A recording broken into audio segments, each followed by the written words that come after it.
Welcome in to the latest episode of the Betting the Pitch presents the Need for Seeds College Basketball Podcast. I'm your host, the real _ G Warner, with at Big East Ben, and we are here on a second straight Monday, as that's what we do now, two episodes a week, and we will be going through a litany of games on Tuesday and Wednesday, trying to get you guys some best bets and find some winners. How was your weekend, Ben? Weekend was solid. Thinking about some of the games we did, there were some real swings in a couple games. So the first off, you had TCU at BYU. TCU 16-point halftime lead. You're feeling good. You got 7.5 points. This bet's cashed. Lose by 12 to the Cougars. Quite a turnaround. And then I don't know if you saw the game yesterday. UAB visiting Memphis. In the first half, UAB had about a 22-point lead with a minute left, getting everything they wanted on offense, either threes or dunks. Memphis had no interest. David Jones got a technical foul. Penny Hardaway has that stupid look on his face. And then you have Covington, point guard. Quinterly. You have Quinterly bang a three right before the break, cut the lead to 15, and then second half was all Memphis. They end up winning by 19 points. I think it was the second largest turnaround in the last 15 years, and the other one was Wake Forest this year. So incredible swings. It really just, is the beauty of college basketball. You have no idea what is going to happen because these are 18 to 20-year-old idiots, and anything can happen. Wow. Well, I'm glad the 350 teams are not listening to this podcast, so they'd be really offended. I also think they're probably 18 to 24 because there are some old guys that are still playing right now at the college level thanks to COVID and all the myriad reasons. So we're going to go through a couple games on Tuesday. We have a really big one. We'll start with Purdue. They're on the road at Illinois, and this should be a pretty big game, I think, for locking up a number one overall seed potentially. Numbers moved a lot since open. Current number. So initially, I think I can tell you what I was looking at initially. So I think I saw at one point Illinois was well, I guess they opened a 1 point favorite on the site I'm using now. They're currently -2 with a total at 164. I saw Purdue as a favorite. I saw Illinois as a slight favorite. Eventually, it is now settled on Illinois -2. All lines we're quoting courtesy of Bet Online. If you don't have an account there yet, or their sister site Sportsbetting.ag, there are links in the podcast description on Apple Podcasts, YouTube, and on Spotify. So Purdue, a 2-point underdog. Zach Edey getting points. What do you think? I think Illinois is very lucky to be in the spot that they are currently, considering the lack of defense they've played over the last few weeks. So you had the Penn State absolute collapse. I think they were up 6 or 7 points with under a minute go. Yeah. And Penn State won that game in their tiny old ass campus gym. Great game. Then they gave up 85 points to Iowa at home. They then to Minnesota, they allowed 97 points to Minnesota at home. Minnesota in that game averaged 1.48 points per possession. Division I teams averaging higher than that threshold were 361 over the last 15 years, and Minnesota couldn't get it done. So I have real concerns about Illinois defense. They're outside the KenPom top 200 during the month of February. So again, I think they're very lucky to still be 12th in KenPom. I think 10th in the country, whatever they are. Again, Boilermakers have shown some weakness on the road. Dropped the one to Northwestern, dropped to Nebraska, dropped to Ohio State. This is going to be a game, though, where, you're not really looking ahead. Like, Illinois is a good team. You're expecting a good effort. You're not gonna take them lightly, like you might have taken Nebraska lightly, like you might have taken Ohio State definitely at that point lately.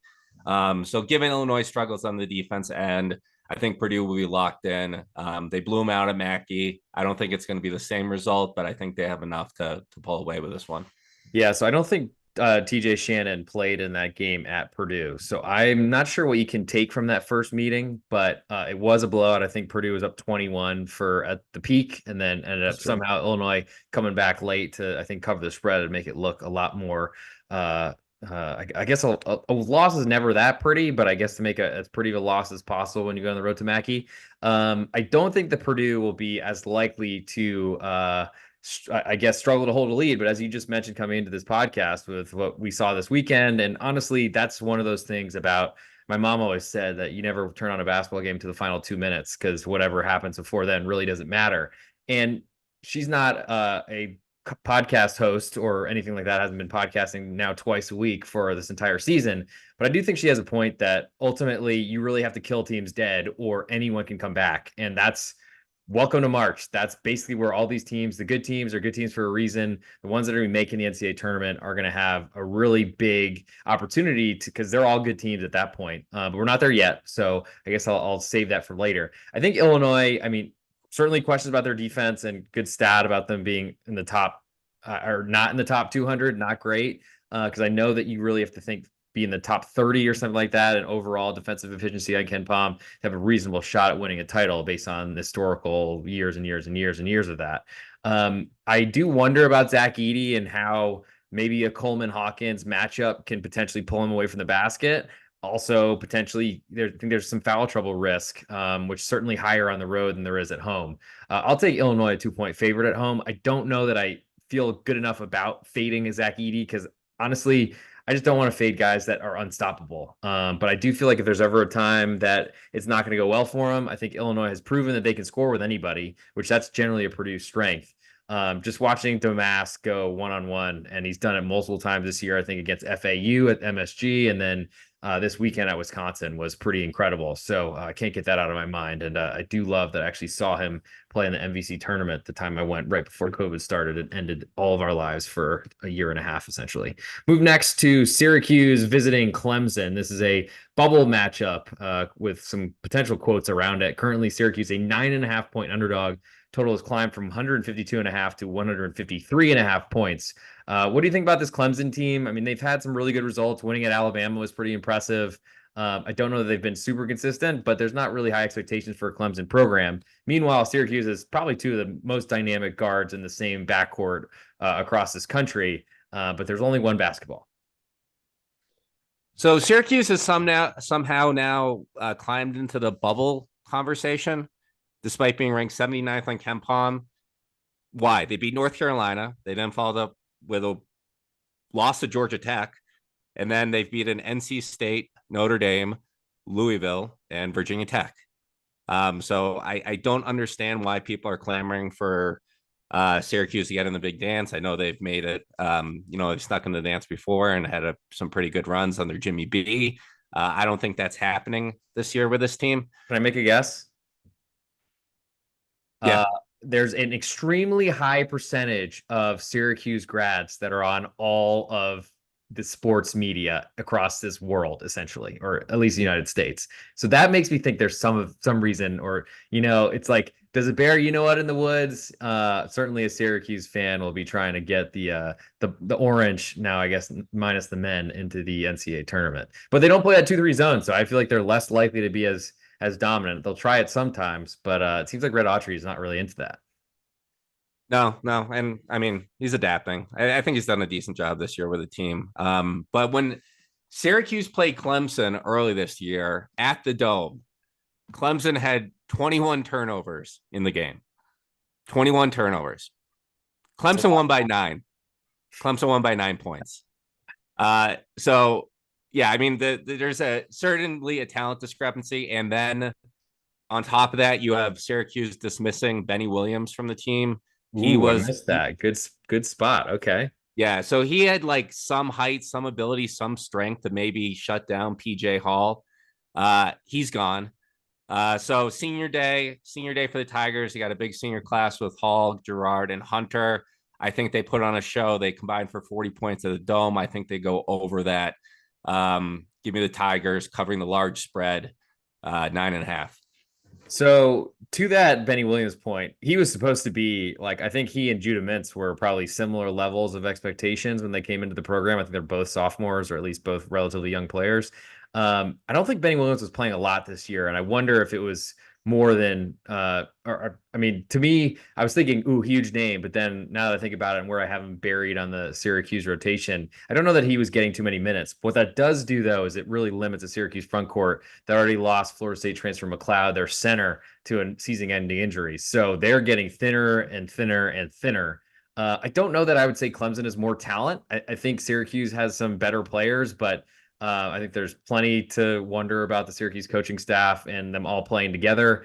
And if you don't have a front court, it's really hard to defend PJ Hall inside. And honestly, Shefflin's been pretty good inside as well, too. So I'll go with Clemson. I'm a 9.5 point favorite there with you as well. Next, we'll move to Alabama at Florida. Shefflin and Hall in that game, Okay. 11 for 11 combined. So good luck, Orange.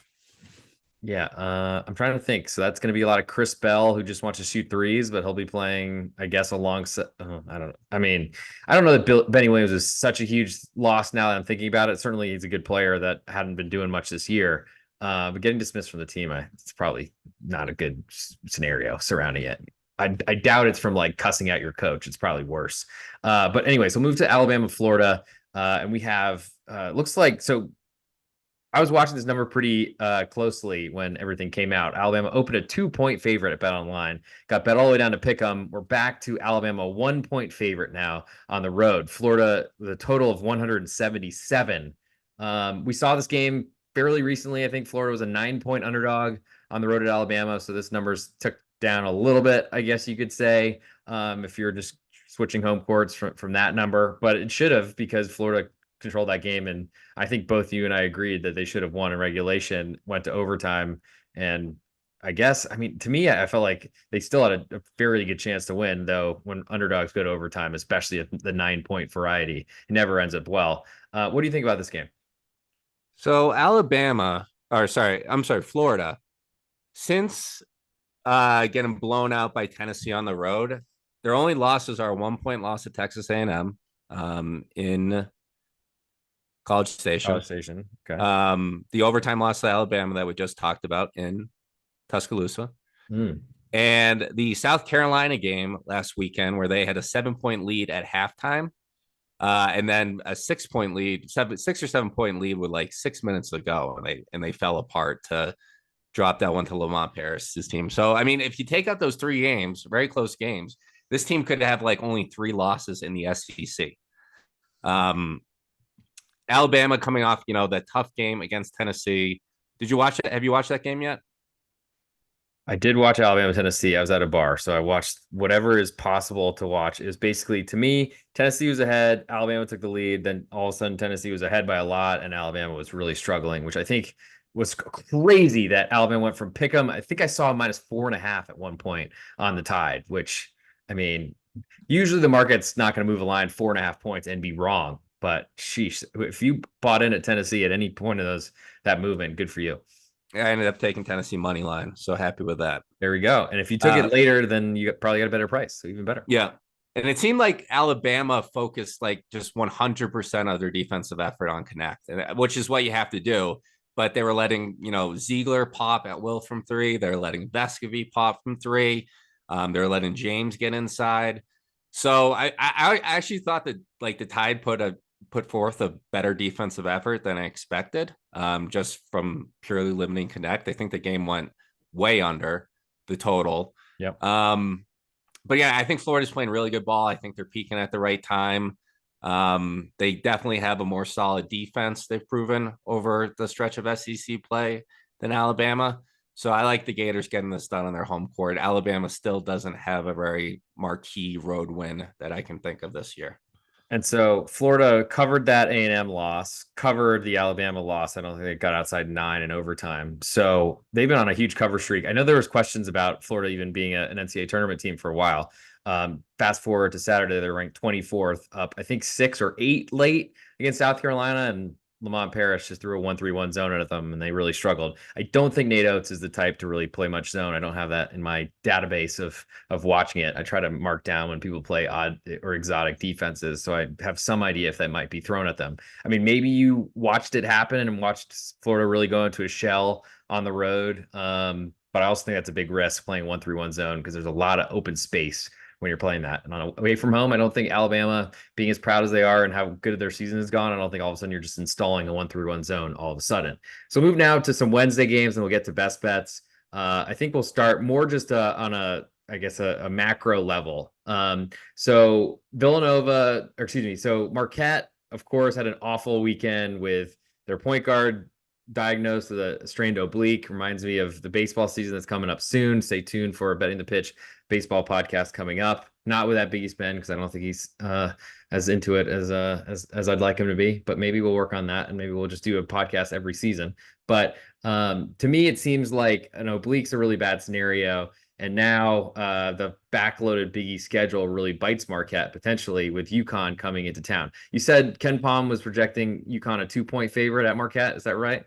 Correct. So we're expecting Oso Ighodaro to come back. He, I guess, made the trip, but stayed in the hotel with an illness on Saturday. Didn't even show up at the arena against Creighton. But I thought Marquette was really competitive, and I think it showed really well on the rest of the team how well they play. I thought Ben Gold was good, and I thought, I mean, I don't think there's any sort of problem with Cam Jones taking more shots. I think he's going to look forward to doing that for the rest of his days. But of course, would like to keep playing as long as he can. How high do we think this UConn number is going to get? I think it's going to be like a 6-point favorite on the road at Marquette. Like that's not incredibly different considering how different the team is without Tyler Kolek. I imagine Oso comes back, but I got to think that Kolek's the most important player on that team in your estimation. For sure, for sure. And I thought the market was not. Again, it was like the news about him coming out was like very late. Like the spread stayed at 4.5 for a really long time. And then it was kind of like dispersed, rumblings that he wasn't going to play. It jumped up to 6.5. And then right before the game, Rothstein drops the bomb of Kolek and Ighodaro aren't going to play. And I immediately got on my phone and teased the line up to 14, which actually pushed. Had no business pushing because Marquette played excellent. They played out of their mind. Assuming Kolek is healthy for the big dance, I think this will only benefit the team because you have guys like Ben Gold. He played amazing defense. He still needs his defense had been lacking all year, but it's great to see him improve there on Cockbrainer. He still has to try to put a little bit of arc on his threes instead of just shooting them directly at the rim. But he's going to get better. Trey Norman played great. Zayd Lowry played great. They're two freshmen who barely got off the bench. Jop found a shot. Cam Jones again, microwave man. That's David Joplin to the rest of the world. David Joplin found a shot. So again, I'm not expecting if they can split these last two games, beat Xavier at the Cintas Center, I would be very happy. But I think this line will end up being like 6.5 probably without Kolek, similar to Creighton. And just so you know, UConn has not won a top 10 game on the road since 2008. So the pressure's going to be there. The Bradley Center is going to be rocking. I'll probably take Marquette if it goes to 6.5. If it opens at 6.5, I'll take my guys. Yeah, we'll see. I'm not sure what that number will be, and I can't imagine that we'll see. So we're expecting Ighodaro plays, not expecting Tyler Kolek. Oh, Kolek, he's rolled out for the last two games. That was official today. Okay, gotcha. Thank you for the update. All right, so we'll move now to another Big East game, and I think we're projecting Seton Hall a 1-point favorite on Wednesday at home to Villanova. Villanova shot the lights out. I think 56% from three on the road at Providence. Went into halftime kind of on the wrong side of things with Providence taking a lead into half. And I'm not sure it was totally deserved, but then Villanova played a great game. It seemed like they were able to I think they had a good game plan. It seemed like from one of the in the huddles that Kyle Neptune, they were just trying to be as physical as possible with the best player from Providence and trying to keep the one really great scorer from beating them. And it was successful, but it's also hard to lose when you shoot that well from 3-point land. What do we think about Villanova, who are also on this bubble talk? Of course, have a huge history with 2 championships in the 2000s in the century, which was big. Different coaching staff, of course, but now they go on the road to Seton Hall, coming off getting waxed, annihilated, whatever word you'd like to use, on the road at UConn this weekend. So I see a lot of similarities between this Nova team last year and the one this year. If you remember the one like last year, everyone towards the end of the season was like, everyone watch out for Nova. Justin Moore's back. Look at this team. They can make a run. Watch out for Nova. Lost in the first round of the biggest tournament, and that was it. So I see a lot of similarities. I mean, yes, they have been playing good ball as of late. They got wins over. Can't use my mouse here. Butler. Yeah. So besides the UConn game, they've won 5 out of 6. They waxed Seton Hall on their home court back on the 11th. They did shoot like 45% from 3 in that game, so kind of like shot out of their minds. Obviously, given the huge disparity, Seton Hall and turnovers have been a problem for Seton Hall, but Seton Hall had 15 turnovers in that game. Again, I like the way Seton Hall plays basketball at the Pro. I mean, they have some good wins there. The UConn win, they narrowly beat Creighton. It is like do or die time. I believe in Shaheen Holloway. I think he really gets his nearly beat Creighton. Did not beat Creighton. I said nearly. Okay.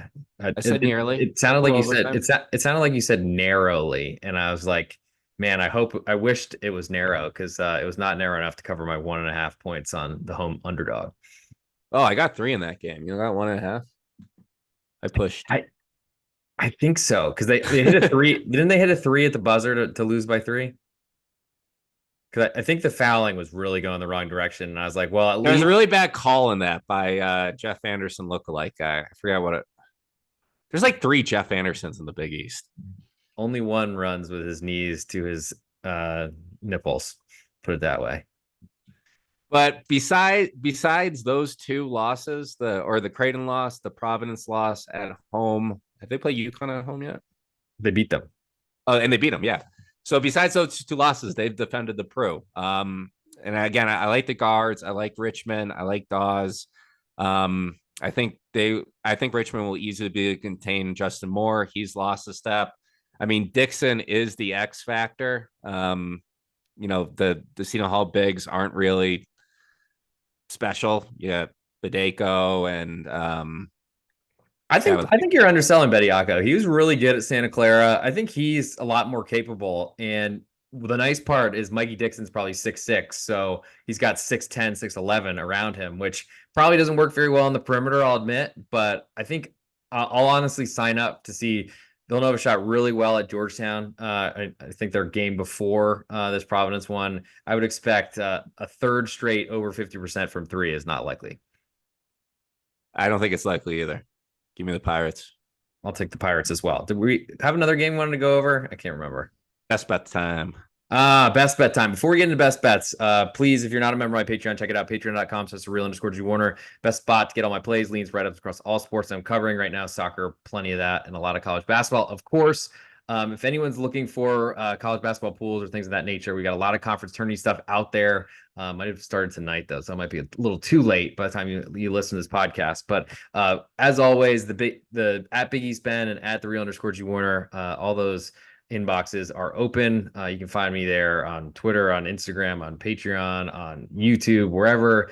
I got stuck with this dumb name, and I'm using it as much as I can. As I mentioned, there's already some links in the podcast descriptions if you want to become a member at BetOnline or Sportsbetting.ag. It's where we get all our lines. They are the same sites, but Sportsbetting.ag is offering a 100% match bonus for your first-time deposit. So go get some free money and use it against the casino. All right, I think it's time for best bets. So go ahead, Big Ben. My best bet, Mountain West Ben going to Mountain West for his best bet. The San Diego State Aztecs visiting the UNLV Running Rebels. This game is tomorrow. The line is out. I believe UNLV is a 2.5-point underdog in this one. Listen, San Diego State, I know you have the pedigree. I know you saw them in the national championship game last year. This team has not won a single marquee game on the road. Best wins on the road, Fresno State and Air Force. That's it. Oh, and San Jose State. Ooh, sorry. And San Jose State. That's it. These guys cannot travel. They're turning the ball over at over 20% clip on the road. They are not built for a hostile environment. UNLV, meanwhile, if this team didn't have such a crappy non-conference play where they lost to Southern, Loyola Marymount, and didn't have one big win, this team would be right in the conversation with the kind of like the big five Mountain West teams. Wins over New Mexico at the Pit. They beat Colorado State at home. Narrow loss to Colorado State at up in Fort Collins. I think they Narrow beat loss to Utah Boise. State. Beat Boise at Boise, right? Beat Boise at Boise. Did they? Yeah, beat Boise at Boise. This team's really good. I mean, you got the Boone brothers. You got the point guard Thomas.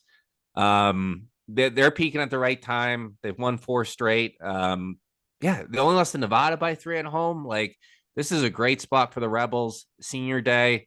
I like them in this spot against the Aztecs on the road. Yeah, I think I agree. There's been a lot of limitations for San Diego State away so far this year. So this is the real _G Warner on Instagram, Patreon, and Twitter. This is the Need for Seeds College Basketball presented by the Betting the Pitch Podcast Network. You just heard at Big East Ben gave you UNLV a 2-point underdog at home to San Diego State. For my best bet, this game we covered already on this show, so stay tuned. Or I guess if you're watching this reel, you might want to go watch the actual full episode on YouTube or on Instagram or on Apple Podcasts or Spotify, wherever you get your podcasts. But I'm going to go with the Florida Gators, a 1-point underdog at home to Alabama. It just feels to me like Alabama should not be favored here. And it's hard for me to want to pass up and try to potentially project a line for Wednesday. I think that's my favorite one on the card. Give me Florida +1. Go grab at Big East Ben's UNLV +2. Take some home dogs, and we'll run all the way to the window using that home crowd and potentially an 8-on-5 when we get the refs on our sides. That's our goal for this episode. Thank you at Big East Ben. Thank you all for listening. And this is another Monday episode. Next Monday, we will be recording with conference tournaments. All of them started or starting. Looking forward to that. Maybe we do, because there's going to be probably a little bit more difficulty with getting lines for that. We don't know who the matchups will be, so maybe we'll do a little bit more of a longer term type of idea on conference tournament picks, and we'll probably run through the biggest ones that are all starting next week. So stay tuned. If you're not a subscriber yet on YouTube, Apple Podcasts, Spotify, any place you can subscribe, please do hit that button. It's huge for us. Also, if you leave a 5-star review, it's good for the search rankings. And we will see you on Friday for the next episode of the Need for Seeds College Basketball Podcast with the real _G Warner and at Big East Ben.